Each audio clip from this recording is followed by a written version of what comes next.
A Loosedale man has quite the story to tell tonight. He held an alleged burglar at gunpoint, this after he found the guy inside his home. Fox 10 News reporter Candace Murphy spoke with the victim. He told Candace he had every intention of shooting the man, but when he saw the intruder's face, he couldn't pull the trigger.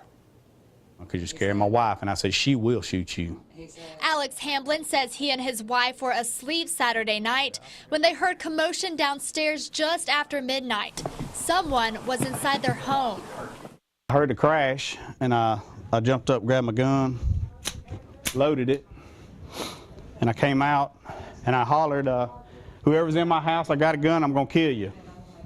Hamblin hurried to the kitchen while his wife grabbed another gun, dialed 911, and waited at the top of the stairs. I reached over here and turned on the light and realized it was not my son. And I told him to get his hands up and ask what he was doing in my house. And he said, I don't know.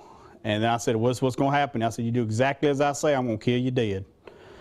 And he raised his hands. I said, drop that jacket nice and slow. I said, if your hands go near your pockets, I'm going to kill you. The suspect, 28-year-old Wilton Dickerson, was wearing Hamblin's wife's jacket. After he removed the jacket, Hamblin ordered Dickerson to the living room. And I sat him down on the living room floor here, and I opened the door like this, and I said, put your palms on the ground. Dickerson did as he was told, and Hamblin demanded he remain still. And I said, son, I don't want to have to kill you. But if you try to get up, we're going to kill you. Hamblin checked to make sure no one was accompanying Dickerson and led him outside with a pistol to his head.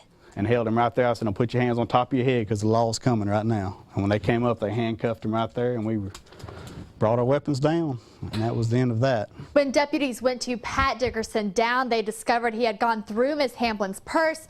He had taken an ink cartridge, a change purse, cigarettes, a sunglass case, $10, and a half pack of gum. Deputies also found some pills belonging to Dickerson's mother. So many people this past week said, if somebody's in my house, I'm going to kill them. And I said those same exact words.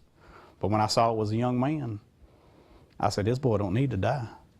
Hamblin believes Dickerson was looking for cash and was on drugs at the time of the burglary. Reporting in Loosedale, Candace Murphy, Fox 10 News. Dickerson is charged with burglary and possession of a medication without a prescription.